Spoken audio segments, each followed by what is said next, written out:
Transmutations. You are being connected with the Kosmic Kore. Careful, the first step is tricky. You have entered a new level of consciousness. We are adjusting your frequencies. Hooking up your psychic telephone. And blasting your heart with solar flares of love light. Welcome to the Kosmic Kore with me, your soul sister and astral astronaut, Occult Priestess. Allow me to give you a tour of the Kosmic Kore, a bit of a wrap to serve as a map. Coalescing Kosmic Consciousness, coming at you with a Darshan Disco Shaktipat Sitar eye, blasting sonar to your third eye, dancing with bikinis and bikinis, mystics and yoginis in the astral sky, waving at the shamans and the hippies as they drift by. Understanding through love, we never die. We are the Platinum Ray, the Diamond Codes, the Starseeds, and the Not-So-Ascended Masters. Souls of two worlds, walking between them as best we can, perfecting the great work. We are beyond time, the hermits, the healers, the compassionate ones, the light warriors, mask rippers, and systems busters. We are missionaries from the upper realms, planting the seeds, anchoring the vibrations, teaching the way, unlocking DNA, cleaning up the bloodlines, clearing karma, and preparing humankind for the greatest show on earth. Hello, Freeman fans. Occult Priestess reporting for duty. Given name, Corinne Wilson. Nickname, Kore. The Greek root of Corinne, meaning maiden. I am Agent M.I.B. That's Maiden in Black. For more about me, see my page on freemantv.com and occultpriestess.com. You are listening to The Kosmic Kore on freemantv.com. Last time in The Kosmic Kore, we met Evie Lorgan. As with any magical endeavor, the first step is protection. In true Wiccan fashion, my first guest educated us about the darkness and how to understand its nature, and how to protect ourselves on the daily as a lifestyle. Today's luminary is a very special treat, the rarely interviewed yet widely followed Petra Magenta Pixie. Of England, no less. I have a deep love for most things British. The goddess incarnate and queen, Kate Bush, lives there.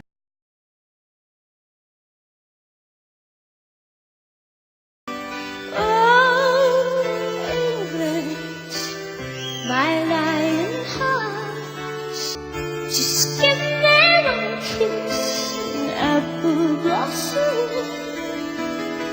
Just give me one wish, and I'd be lost in the ocean. My English rose, only my shepherds will bring me home.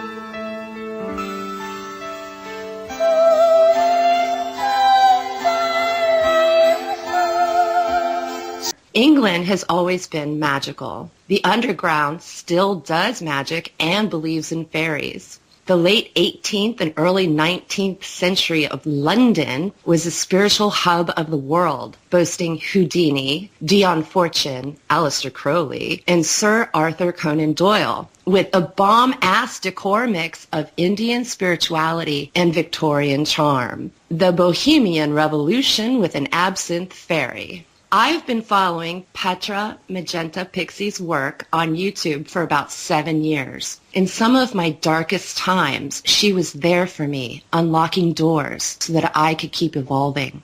She is a guide, a way shower, and an amazing vessel of clear information from the higher realms. Magenta's mad skills as an astral astronaut allows her to catch the vibration of the white-winged collective consciousness of 9.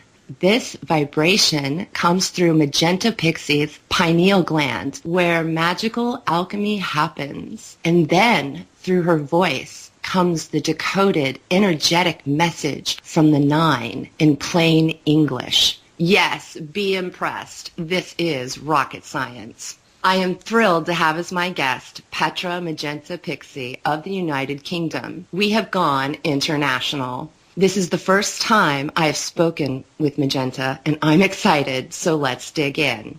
Welcome to the Cosmic Kore, Magenta Pixie. Thank you for your time and all the striving you do to awaken humanity. Thank you, Corinne. Thank you very much for asking me to be your guest. I love the look of your show. I love the name of your show, Kosmic Kore, especially as you use a K for cosmic and a K for core. I think that's really cool. So thank you. It's wonderful to have your presence here. I know there's so many people that are looking forward to hearing us speak together and get down to the deep aspects, the deeper aspects of the subconscious and our psychic minds. Very excited to have you here today. Thank you. I usually describe you as a way shower, although you have many talents. Among them, reading the vibration of energetic packages, or what we like to call downloads, we receive as a collective at certain Stargate portal alignments. How do you describe your work to clients? Right, well, when a client comes to see me, the first thing I do is ask if they have seen my videos on YouTube, and if they have, then that's good, because I don't need to describe my work because they will have seen it. If I meet someone who is aware and esoterically minded, who hasn't seen my videos, then I guess I would describe what I do in one of two ways. Some people that come to me, believe it or not, are not particularly into channeling or the New Age, or angels, or higher dimensional beings. They still have found me somehow. And so for those people, I would describe myself as somebody who, an activated individual, an aware individual, a deep thinker, a philosophical thinker. There are many different ways to describe what I do, depending on who I'm speaking to. Most of the people come to me will be into channeling and the New Age and psychic phenomena, and so I would say that I'm a messenger for a divine, higher dimensional collective group, that I bring their messages forward. That's one way of describing it. I think that's an excellent way of describing it, and we need messengers these days now more than ever. Yeah, definitely. Okay, so tell me about your childhood. We're going to go back to your past. That's where all good stories start. I listened to an interview with you, and I was blown away. I thought there was a big key in the fact that your father practiced hypnotism. And in fact, he practiced it on you. And I believe that maybe that opened your subconscious. So let's take a deeper look at hypnotism and trance and hypnosis and meditation, like as a gateway. Starting back with your childhood, what did you think about your father putting you under hypnosis? Well, everything you're saying is correct, actually. It took me a while before I realized that my childhood and my connection with my father was so significant in, bringing out this connection that I have now. It kind of dawned on me only a few years ago how significant that was. I think the interview you're talking about, it's the first time I've kind of mentioned this, really, and I think I was talking about actual conscious self-hypnosis and hypnosis that my father, by this time I was 11, and so he was pretty practiced at what he was doing. But this goes back way, way before, which I haven't ever talked about. First time I remember, my father was in the theatre. He was an opera singer with the Sadler's Wells in London. As well as being deeply creative and a singer, he became very interested in alternative methods of philosophy and psychology and life and metaphysics. What's his sign, Magenta? Is he Virgo? I think he's Virgo. His birthday's September 8th. So yes, so ruled by Mercury, number 5. Yeah, I've got quite a few planets in Virgo myself, actually. So he became interested in esoteric information before I was born. So I think he just started to get into hypnosis. And you see, back then, there were no courses. You didn't go and become a certified hypnotherapist. It wasn't kind of available. So certainly not here in the UK anyway. So my father would have done a lot of reading, but a lot of his learning would have been practice. although he was an opera singer with the Sadler's Wells, he was also doing summer season, pantomime, and other shows as well. And he became a bit of a stage hypnotist backstage, not on stage, as far as I'm aware. So he was hypnotising the whole cast regularly to do all sorts of things. It was all sort of fun, party stuff, you know, nothing serious, no actual healing. And when I was very little, I won't say that he was practicing his hypnosis on me, because that's not really how it was. It was more a case of, if I was distressed or I needed anything, if my mother couldn't console me, my father would step in with the hypnosis. And because my father was so busy, he was always at work, because obviously he worked till 2 a.m. sometimes in the theatre, I didn't see a great deal of him. So when I got his attention, I would play on that, I guess. But I'm talking about really little, like 2, 3 years old. I used to get headaches as a child, and my father would take my headaches away. But obviously he wouldn't take me into hypnosis, but he would do things like, he had a silver ring, I remember, and he would ask me to hold the ring. And he said, the ring, I want you to imagine that the ring is getting really, really hot. It's getting hotter and hotter. Can you feel it getting hotter? And I would say, yes. And it's so hot, it's going to burn your hand. And after a while, I would drop the ring.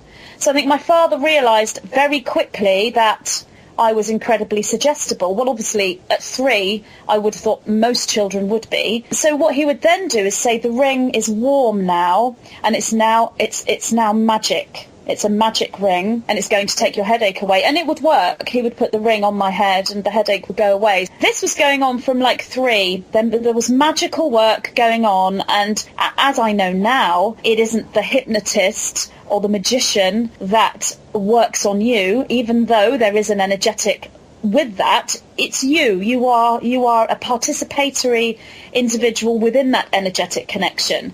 Obviously, I was working energetically in partnership with my father from a very young age. So obviously, this will have started me on that path. I now know, obviously, I've been in training to be a conduit, to be a channel, since I was a tiny child. Magical training was going on with my father from the age of 3. When I've spoken to the 9 about this and asked them, you know, is this what triggered me into the connection with you? The answer's yes, but it does go further than that, because then they'll talk to me about what's preordained, past life contracts, higher dimensional contracts. So this is contracted, you know, blueprinted. So this was arranged prior to me being born, that I would be born into this family with a father that could do these things. And the contract between myself and my father to work magically was already in place. Having said all this, which is wonderful that has triggered me into what I do now, taken me on this magical path, there are downsides to this. The main one coming to mind is when I got to young adulthood and started noticing boys and started having relationships, no man ever matched up to my father. He couldn't, no matter what he did, because I'd already worked magically with a male. And unless I was working magically with a male, no male would ever step into my father's shoes. I didn't know all of this, but my relationships fell apart very, very quickly, until finally I did start to have magical relationships and become aware of the dynamic, and then I was able to work with it. In the long run, it's not a negative thing or a downside. It's all positive because of the learning. So yes, what you said is correct. And then actual hypnosis was taking place, and that started around 11, when I was older and I could communicate properly about what was happening. And my father was accomplished by this time in what he was doing. That was when I still couldn't swim at the age of 11. I was still wearing water wings in the pool, and he hypnotized me to be able to swim and other things as well. And they worked, everything worked so well on me. It's like every single suggestion he gave me worked so well. And this is one thing that I find is just amazing, really. There was a suggestion he gave me, without going into the suggestion, which I won't do because it is so deeply magical within me. But basically, the suggestion he gave me from a very young age was that I was immune from accepting random negative thoughts or outside influence from becoming suggestion. Now, that was a protective suggestion. Yeah, so it's actually really beautiful. I tell you, my father was amazing at what he did, and he didn't have any training. He taught himself all this through books, reading psychology, reading Freud, reading Jung, and his own. I mean, I personally believe he was channeling, because he says to me, when he goes into a connection with a client, something took over and the right words just came, and he'd be thinking, I can't believe I'm saying this, and he would know things about his clients that they didn't even know. He never ever took it to the level of connecting with another being. His belief system was more about the psyche, but it was all correct. It was just a different perspective. So I'm the same as my dad, and what I'm doing is the same as my dad. I've totally followed in his footsteps. It's just that with me, it's gone into the presentation of channeling. This suggestion was a protective suggestion while I was in hypnosis, so that I wouldn't accept a random thought, a negative thought, or any outside influence from becoming suggestion. So I could still have random thoughts, I could still have negative thoughts, and I could still hear outside influence. For example, if a fire alarm went off, you would come out of hypnosis instantly and get to it in the real world. You couldn't remain in hypnosis while there's a dangerous situation. All of those safety factors were in place, but I now know what he did for me, which I don't think he even knew either until I told him about 4 years ago, I'd come to the realization that suggestion was repeated so often, and he taught me self-hypnosis. So from the age of about 12, I was using self-hypnosis, using those suggestions, superimposing my father's voice when he wasn't around and I couldn't see him. I would still be able to hear my father's voice giving me the suggestion through self-hypnosis. So I've been doing this since I was 12. That suggestion has stayed in place for my entire waking reality. Because channeling is the same thing as being in hypnosis. It's just that you're awake and you're talking. You're just not in a trance with your eyes shut. It's the same brain pattern. So what my father's done for me is the greatest gift, which is for me not to accept random thoughts, negative thoughts, or outside influence from becoming suggestion in any walk of life. So he's made me immune from mind control and, negative frequency, deliberate infiltration, all those things. And he's not just made me immune, he's made me understand my immunity, and he's given me the ability to be able to teach it and give it to everyone else, which is what I'm doing. Wow. What is your father's name? His name's actually Francis, but his sister was called Francis as well, so he's always been known as Brian. Bless him. It is actually sad, though, because my father, he's 83 now, and he recently, 2 years ago, was diagnosed with dementia. So to see this man who has been a magician and a master and, the most he was a member of Mensa, one of the most intelligent people I've ever met in my life, with dementia. So everything's changed now. Instead of him being my magician, my mentor, teaching me all the things I know, and I had no idea what he was teaching me at the time, and neither did he, really. Now it's changed, and I'm doing that for him. And what's so unique is, even with dementia, I can get into this metaphysical state with my father and connect with him, and I can communicate with him in a way that no one else can, not the nurses and doctors and carers or anyone else in the family. I'm the only one that can speak his language. So to me, he's still completely there, but I'm the only one who can find him.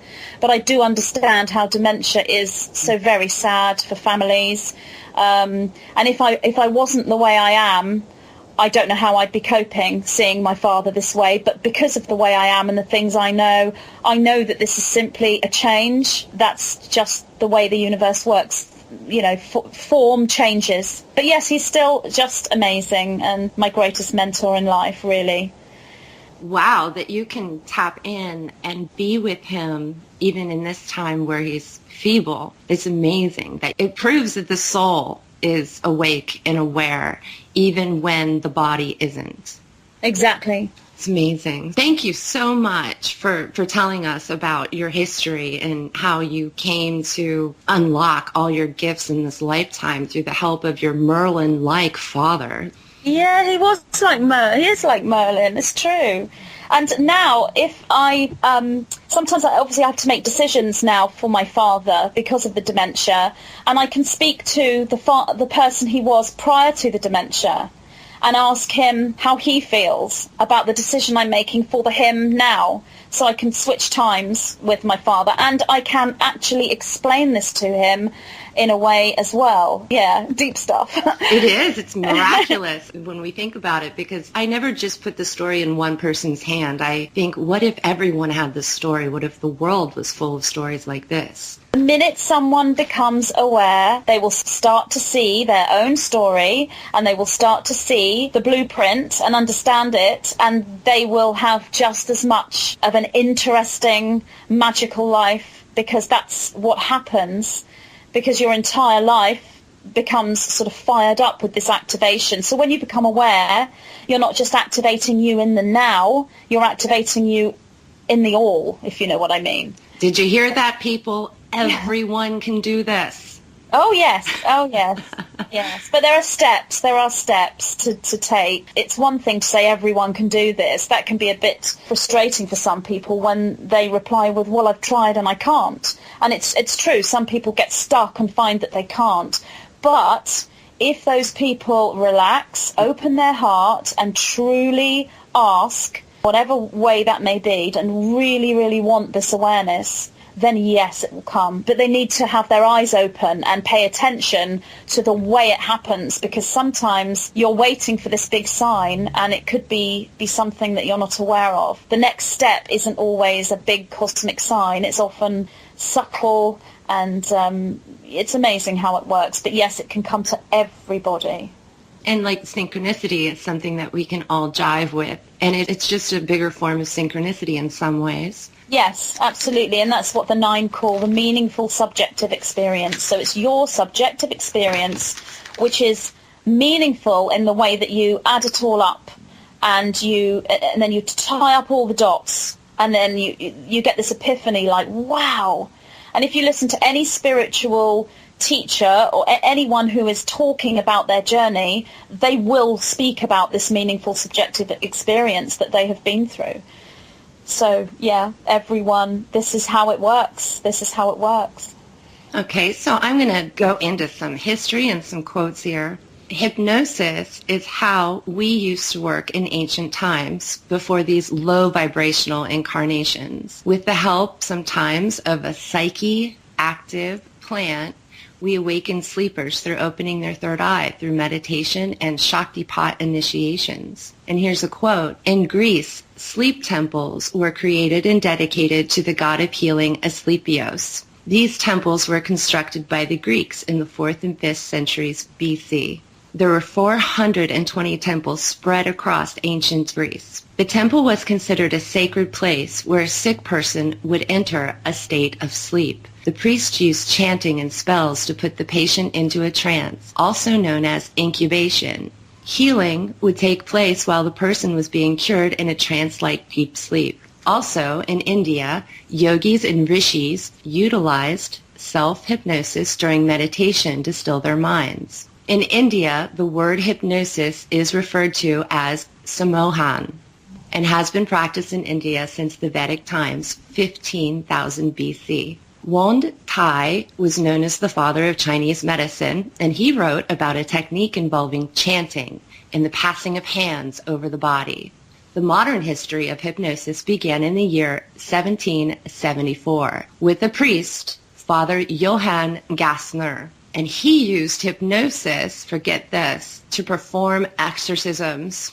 And he was also the most potent influence on Franz Mesmer, the modern father of hypnosis. It's widely rumored that Rasputin, the mad monk of the Russian tragedy, was a world-class hypnotist. I would even venture to guess that psychic vampires use a form of hypnosis as well as magnetic allure. Altering states of consciousness has been done since time immemorial. Rituals of spinning or ecstatic dance for trance, and also being ridden is a very deep subject in Haitian voodoo. Personally, I was hypnotized once by my spirit guide, actually, Hermes, my invisible man. Right now. like Alice, tumbling down the rabbit hole.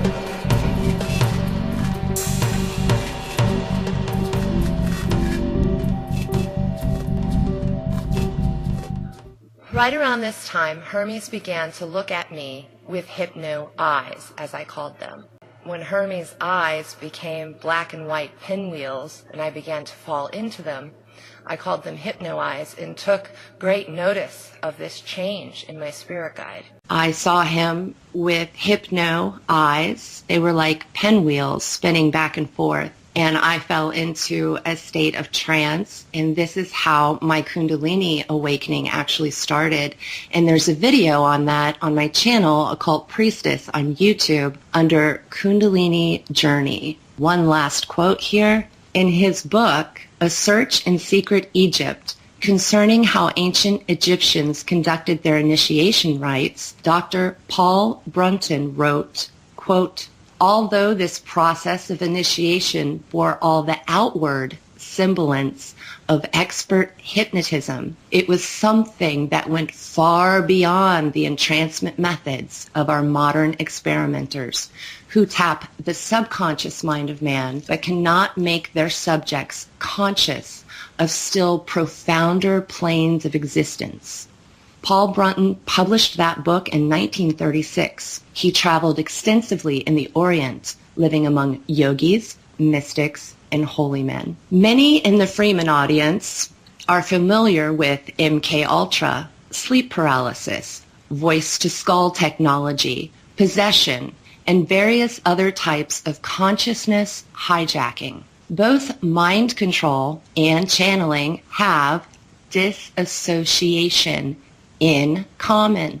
The difference being that the channel steps back and out of ego voluntarily to commune with a loving force. The mind control victim is being overpowered and overshadowed by an invading parasitic force. Now we move on to how you first got in contact with the 9 Magenta. What was that psychic adjustment period like? Very blissful, very, very lovely. When I say the 9, I was in contact with a spirit guide, first of all, for about 7 years. That sort of transmuted, if you like, or transformed into the 9. The 9 are a different energetic, a different frequency to the spirit guide. So on one level, a completely different consciousness, but on another level, an evolution of the same consciousness. The spirit first came to you as a tribal person, right? Yes, the very first time I'd specifically gone into meditation to meet my spirit guide. And this was followed by a book I found, which was called Channeling. The first guide I met was actually an Indian. And I said, I wanted something different because everyone had Indians. Mm-hmm. Everyone I knew about the New Age movement were all talking about their Indian guide, and I wanted something different. So he changed into this Zulu warrior form, which was interesting because I didn't even know what a Zulu warrior was, but he told me that's what he was and that he was a past life version of me. And that was about 7 years, and then there was an evolution, there was a transformation into one white-winged being that I wasn't sure if it was an angel or not because it had bird-like features and bird-like wings, but then the next minute it had angel wings with a human face and human features, and then the next minute it was just human without wings. And then once I was told by someone else, actually, on the physical level, not a guide, another spiritual teacher, I suppose, that this person said, could you ask your guides a question for me? I said, what do you mean guides? I've only got one guide. And then he said, oh no, they're always plural. I said, are they? Oh, okay. And off I go, ask the question. And then literally 2 days later, they morphed into this group. And I asked them if it was true. It's true, you're always plural. And they would explain to me that this would depend on the awareness and the evolution of me. If I was in a linear way of thinking, then I'm getting one guide. But once I'd moved into a more expansive way of thinking, then I was ready to have this collective guide, the transformation, and I counted and there were 9. So what was that like? The very first connection with this Zulu warrior was just ecstatic. I was filled with so much bliss and love every time I made connection. It was a new energy for me, so I had trouble grounding it at first because I was a beginner in this life. So there were challenges and difficulties in me grounding myself, remembering to eat and that sort of thing. And I did need a lot of time on my own because I got to the point sometimes where the concepts that they were communicating with me, I could actually feel the expansion in my mind occurring. I could actually feel the sort of an opening of the mind, like a stretching of the mind. And then when I tried to conceptualize of these concepts that they were talking about, beyond my ability, or I felt as though it was beyond my ability to conceive of these concepts. So I needed a lot of time on my own because I couldn't go near anyone because I was so psychically open that if I sat next to someone who had the slightest negative thought or the slightest bit of anger or whatever, I would just freak out. I just couldn't be around them at all. It was like I needed to be in a bubble. So when I was going through this process, I had to shut myself away. This was me being ungrounded, an inability to process this energy, which I now understand. They have taught me over the years how to ground this, how to integrate this within my life, as back then I didn't have the internet or any books at all. I had one book called Channeling. I did read a couple of other channeled books and a couple of other spiritual books. I think I read David Icke's first book, and I think I read Barbara Marciniak as well,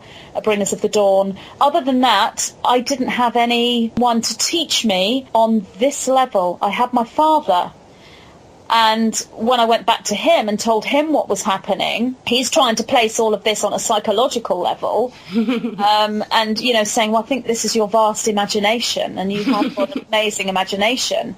And I'm going, yeah, but I can feel them, you know. And then they would speak to him through me to tell him. He got to a point where he said, I have to reserve an open mind here because they're saying things to you that I know you don't know. Because he would ask me these deep scientific concepts to test me. He knew I didn't have a clue about physics and science, and, you know, I hated all that at school.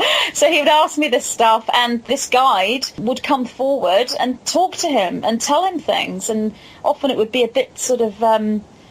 But the presentation of the clairvoyant image was fine. It was always there. But my interpretation of the image was a little bit shaky sometimes, and I had to find the word. And so, you know, this was my training, I guess, working it all out with people and working it all out with my dad. But what they did say to him, in order for him to understand what was happening to me, when we communicate with Magenta, with Petra, she is in the deepest state of hypnosis, which my father knew was somnambulism. He told me he thought I was a somnambulist because I went to these deep states when he hypnotized me. She is in this deep state of hypnosis while she is awake and aware.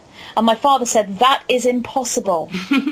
So I would go back to them and they would say, yes, we understand why you would perceive this to be the case. It is most rare, yet there are individuals that are able to hold the somnambulistic trance state and hold full conscious awareness simultaneously. And they would explain how this was the right hemisphere of the brain activation and the left hemisphere of the brain activation working together at the same time.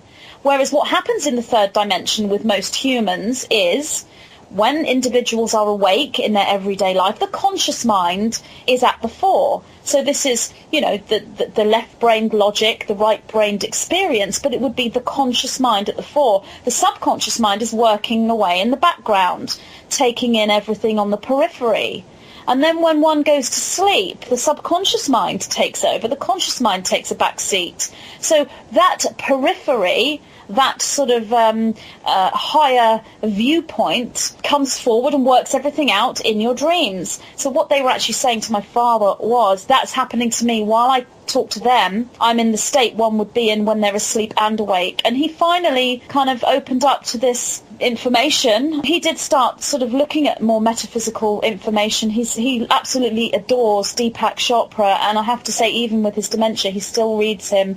He reads his book about the mind, and I think he's read it like 20 times because he forgets, and then he'll read it again, and it's wonderful to see him sitting there reading Deepak Chopra while he's, with someone with dementia.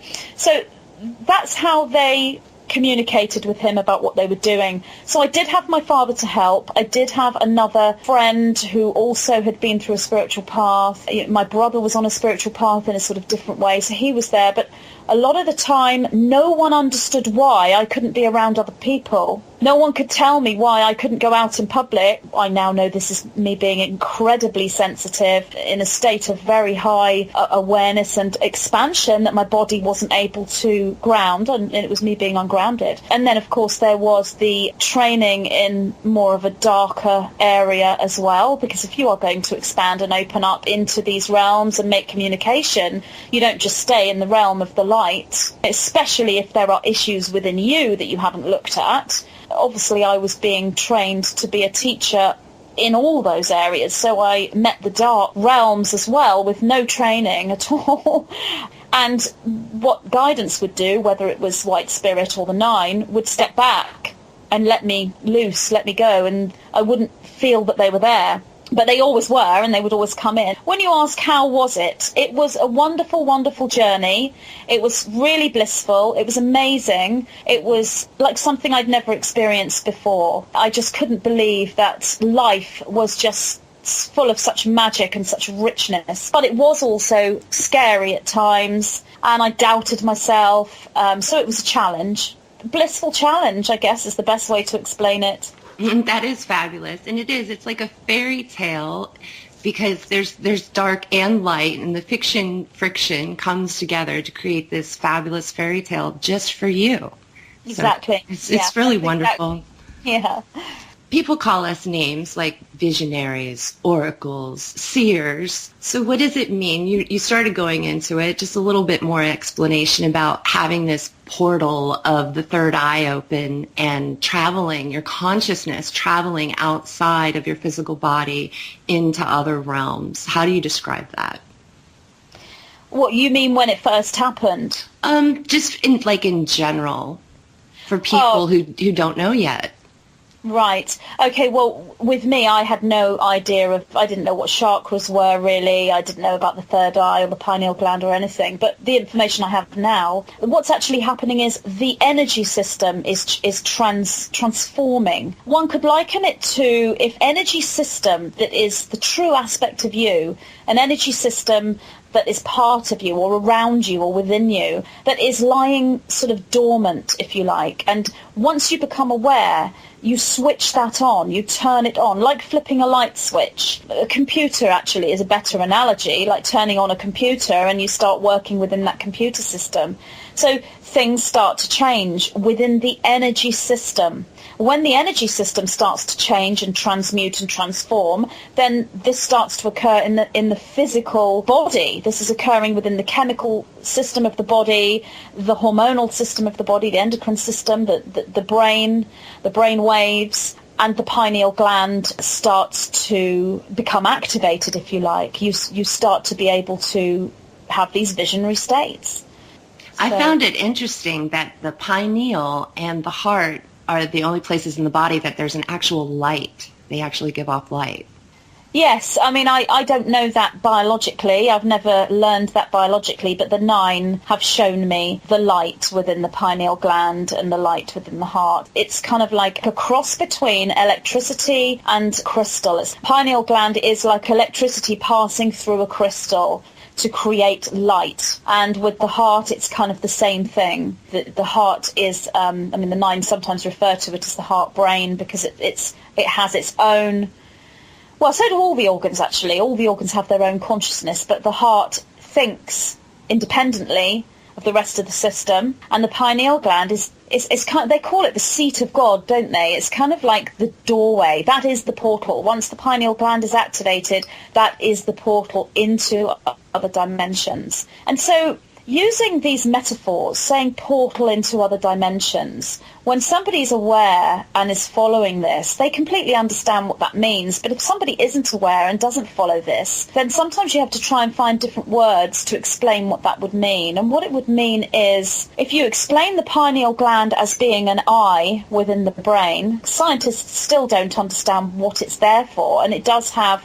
this isn't from the 9, I've researched this, it does seem to have optic nerves apparently that are similar to the optic nerves in our eye. If you imagine that there's an eye in your brain that's starting to see, it's not going to see in the same way as your physical eyes, because it's not going to see the things around, because it's inside the brain. So what would it see? It's actually seeing the presentation of your thought process and your emotional process that links with the thoughts. That's another way of explaining what's happening, perhaps to someone who doesn't really understand what a portal is. But that's a stargate. That's the same thing. A stargate, portal, gateway. And even before you get beyond the gateway, some people have a movie theater at first, where they have a screen and they can basically see. And there's something called screen memories, which they say can be implanted. But I've had a movie screen myself. Yes, absolutely. It does look exactly like that. And what you see is vivid. And you can go into all sorts of different realities with this movie screen, if you like. There can be the perception that you are watching a movie and that's flitting in front of your eyes. Or there can be a perception that your entire body is living in that reality. That's more of a out-of-body astral type experience. It's exactly the same thing, but the perception is so deep that you perceive you're in another body. And energetically, you actually are. You've moved your energetic system into a perception of being outside of the body. I totally agree. You're in your Merkaba or your soul car. Yes, exactly. But when you're in the theater, you're pretty much somewhere in the subconscious, I believe. Exactly. It's the same thing. It's just the next step, really, is to leave the body. But the pineal gland activation, to me, the visions, they hold more clarity than the visions we have through the physical eyes in the physical world. The colours are more vibrant. You can feel the emotions of what you're seeing. There's a real oneness with the senses when this occurs. I feel, for anyone who hasn't experienced this, in a way, it's a life half lived. But it isn't really. It's not. That's not true. It's a third dimensional experience. And the third dimension doesn't have this experience with it. The reason why there's so much talk about this now is because we are transitioning as a collective, all of humanity and the planet, into the next dimensional, level, or the next density for the planet. So it's coming to all of us because of what's happening cosmically and because of what's happening within our consciousness. It's all one big connected wave, if you like, that's occurring. So that third dimensional experience is something that we, as our entire planet, are transitioning into the next level. And we've asked for this. We want this upgrade, if you like. Yes, I would definitely call it an upgrade. So back on the scientific level, we have DMT. Rick Strassman, his book, DMT, the Spirit Molecule, has been quite popular and spawned lots of other books from many other authors. Third dimensional equals science, things that can be empirically measured. And we also have Jungian psychology, as deep as it is, going into the subconscious. As far as psychology has come these days in popularity, Jung broached the subject of having the subconscious in the dream realm, but never went past that officially into the pineal, the portal, the gateway of the soul. So we see as a species, too, that we're evolving beyond psychology and beyond science because we need systems that aren't measurable and aren't provable, because that's not the reality we're going to be living in. Third dimension, let's talk about that. How does it blend with the higher dimensions, which means higher vibrational, less separation, the fourth dimension, the fifth dimension? Well, within the third dimension, everything you just said, everything needs to be measured, everything has to be categorized, because everything is separate. Everything is in parts. everything is in pieces. It isn't put together in its wholeness. One particular philosophy and another particular philosophy that is contradictory will remain contradictory within a third dimensional viewpoint. And if someone is trying desperately to research and cross-reference and marry everything up, it isn't really possible for them to stay fully third dimensional and be on a journey of cross-referencing, because there will come a point where they are aware that one philosophy and another philosophy that are contradictory actually both have validity from two different perspectives. The minute somebody starts to think that way, they're no longer third dimensional. They're joining things together. They're moving into unity, so they're becoming fourth dimensional, if you like, or beyond that. So there's like this rub, this friction of cognitive dissonance that like wakes you up. I would say so, yes. I do believe that there are people who refuse to go beyond. They are staying within a third dimensional framework. And people can be incredibly intelligent, open their minds in a very, very vast way. But in order to stay within a third dimensional way of thinking, they will have to see anything outside of that dimension as irrelevant. And if they can find the viewpoint where anything outside of the third dimension is irrelevant, then they can stay within that framework. But as for actual answers to come to them, yes, they'll get a certain amount, but every answer will bring about a new question, and they won't be able to go any further. They'll come to a point where all the answers that they can possibly find in their journey end at this sort of edge, if you like. They can't go beyond this boundary. The twilight zone. Absolutely, you could call it that, absolutely. And what's actually happening is we are being pushed within our consciousness to go beyond that level, to go beyond that twilight zone. People like you and I, the starseed individuals, if you like, individuals who've come here with a contracted blueprint to awaken, individuals who've already been aware in other realities, they have never been in this third dimensional way of thinking. They've always been outside it. So, if you were to say to a starseed child of the age of 3 or 4, extraterrestrials exist, or it's possible to transport your body to different places, or you can move things with your mind, a starseed child will not question this because it's within their knowing and that they're connected to. In fact, most children are born with this awareness. It's only as they get to a certain point and they start to reevaluate the third dimension around them, and then they come to a point where they take on the belief systems of the carers around them. A star-seeded child will never do that. A star-seeded child, when they're given a truth from an adult, they will instantly either resonate or not resonate. For example, if you were to look at perhaps a child who was here to be a physicist one day, but I don't mean a third dimensional physicist, I mean one of the new physicists like Nassim. Is it Nassim Haramein? I'm not sure how to pronounce his name, but I saw a documentary that he did, and he was talking about, when he was sat in his classroom and the first time he'd ever come across physics, the teacher was saying something or other about the singularity and how it doesn't exist and all this, and he knew that it was incorrect.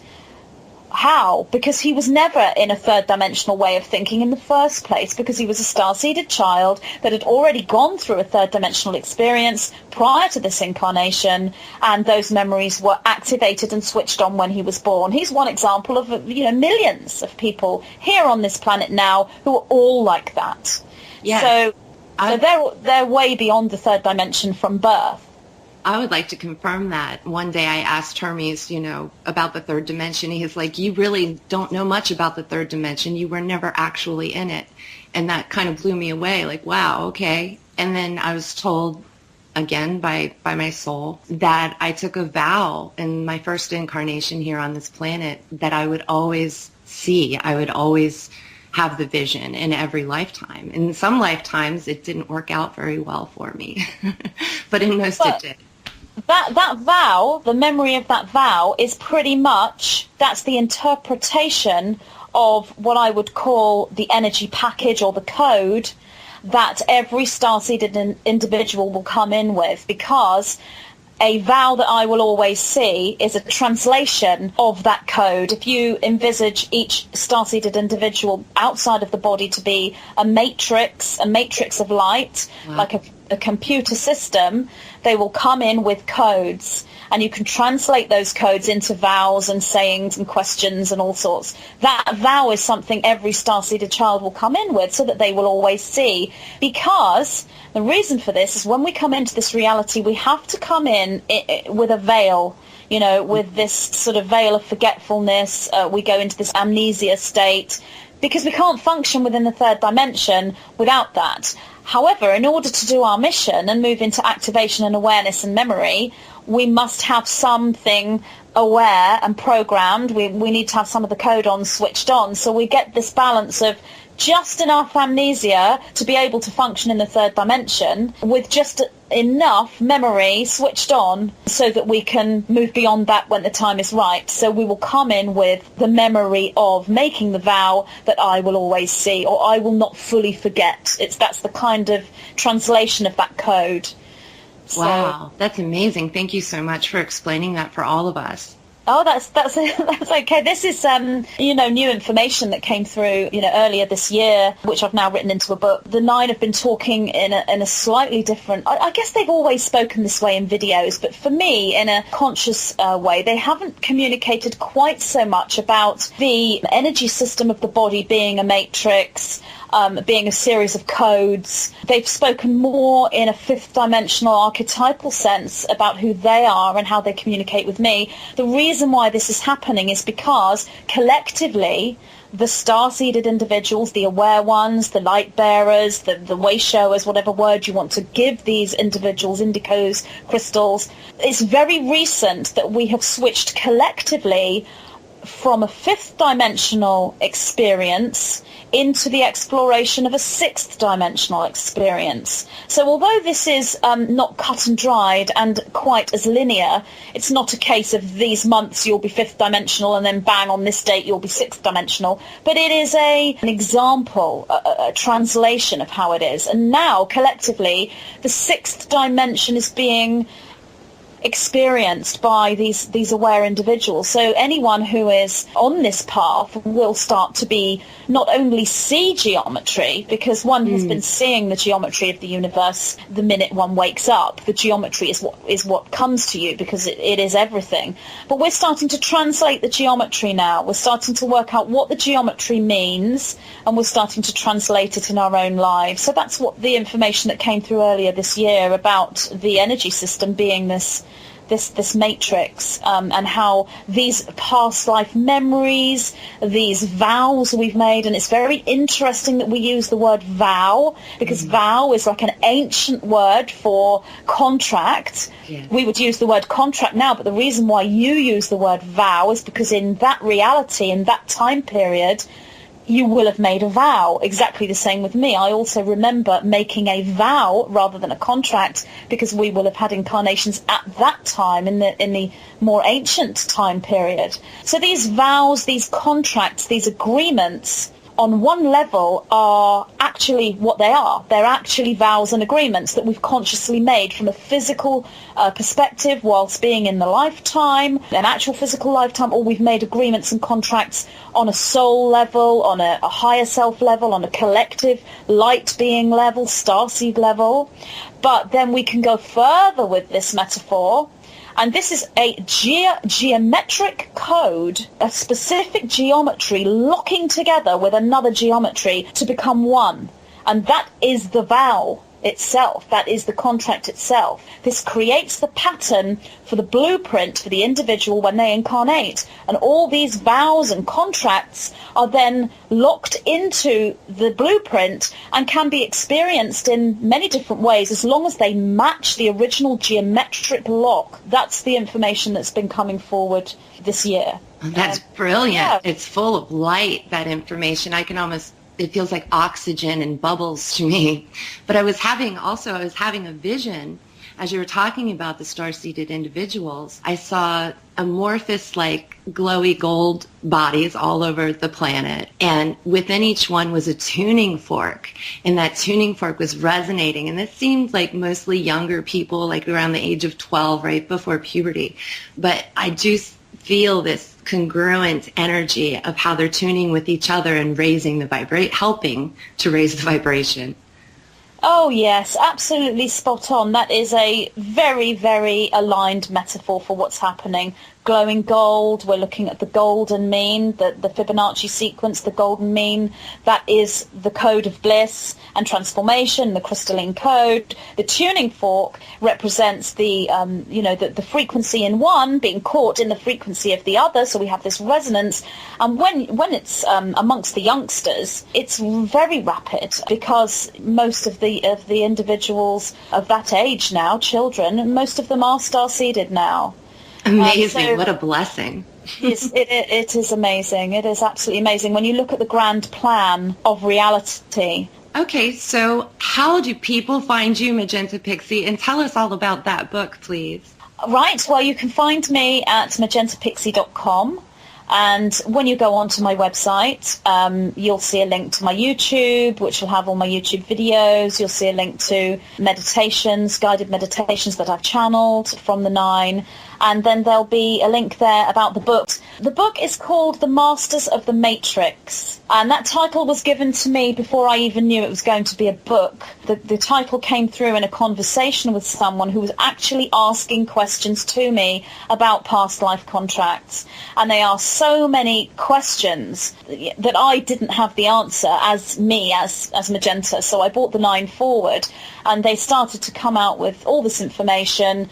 And they spoke about the Masters of the Matrix, this archetype that we can see ourselves as when we become sovereign and learn to master our matrix. So we actually master the code of this geometry that is us from the conscious level of being human in a physical reality. So that is the ascension, if you like. The matrix itself, this crystalline matrix geometry that is us, had a structure, if you look in a linear sense. That structure has been changed or lost or taken from us, or we've fallen away from it, or whatever metaphor you want to use. They all are true. So we've gone down these frequencies or lost this structure, lost this template.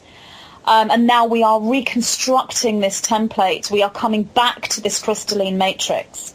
So it's like, why did we lose it in the first place? Was it taken from us? If so, who took it from us? Why? That's what the book is about. And then really it's about assisting you to reclaim or, reconstruct this ancient geometry that is you, how to do this, steps how to do this, and how to make sure that it will not be infiltrated, cannot be infiltrated again. That suggestion my father gave me that made me immune from infiltration. This is really what the book is teaching, but it's come through from the 9. When I wrote it, I didn't understand any of it either. So I was kind of blown away myself, because I kind of more or less understand the videos, not always, but pretty much, and I can pretty much process the information within a few days. But the book, I was baffled, and I'm rereading it over and over, and I didn't understand it. And I have to be absolutely honest with you, I'm not fully processed all of the information in this book. I've actually read my own book 4 times, but there is information about the stages of ascension. The 9 are speaking about the moving into the rainbow light body, which is the matrix of this crystalline matrix, and these stages of connecting with different aspects within the universe, within the cosmos. So we've got a star celestial connection, then we have a solar sun connection, and then we have a galactic core logos connection. I haven't quite processed that yet, actually. I know it's all to do with memory, remembering who we are, what we are, why we are here, and what we are here to do. Memory doesn't come in a linear sense, like, oh, I remember my past life in 19 whenever it was, and I did this and I did that. That's the first step. It's a 4th dimensional memory field, past life memory. This is 6th dimensional memory, and potentially beyond that, which isn't memory, because there is no time there. So you can't remember something that happened in the past, because there is no past. So this is an activation and a knowing rather than memory, but we perceive it as memory. That's really what the book's about. I hope I've made sense with all that. So you made perfect sense to me. I think it's amazing. And there's something very special about, thank goodness you're becoming an author, because I believe you can and you have put into your book what we call a Shaktipat or a darshan, which is a blessing. Like I see the gift your father gave you of protection going into the book, and then the energy of your father and yourself coming through the book to the reader to pass that blessing onward. Absolutely. One could definitely interpret that energy as being passed in that way. Yes, absolutely. So that's lovely. Yeah, I'm very pleased. I wanted to write a book, years ago. When I was in my early 20s, I had a vision that I would write a book.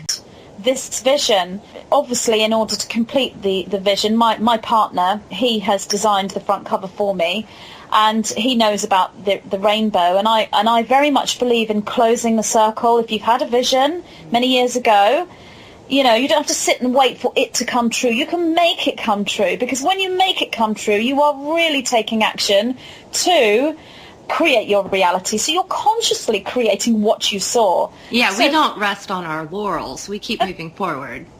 Of course, the DNA is what I was seeing, the rainbow I now know is the DNA. And I remember in the vision, 20-odd, I think even 30 years I had this vision. I was really young. So I remember it being about a rainbow. It had something. And so I was trying to work out how a rainbow would fit into a love story. But of course now I know the rainbow is the DNA, and that's what's on the front cover, these rainbow colours. So, I saw the book, but I interpreted it in my knowing back then and had no idea what it was. So I feel I've completed a circle here from a visionary state into an actualization or manifestation state with the book. I can't wait to start writing the second one now. I've got the next geometry is now there, and I'm planning on making space to bring that forward, soon. So there'll be another one. Excellent. We're all sending you very good vibes to get that second book done. Oh, wow. Thank you. So what format will the book be available in? It's available in paperback.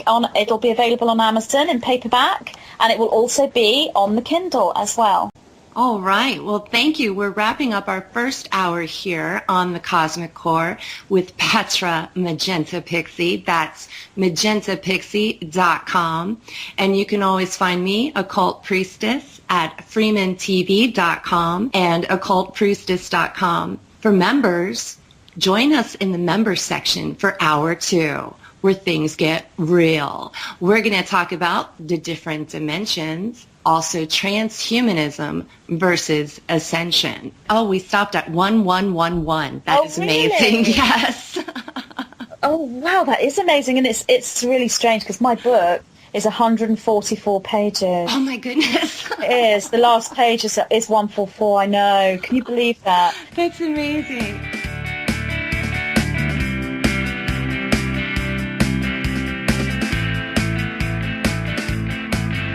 You are listening to The Kosmic Kore on freemantv.com.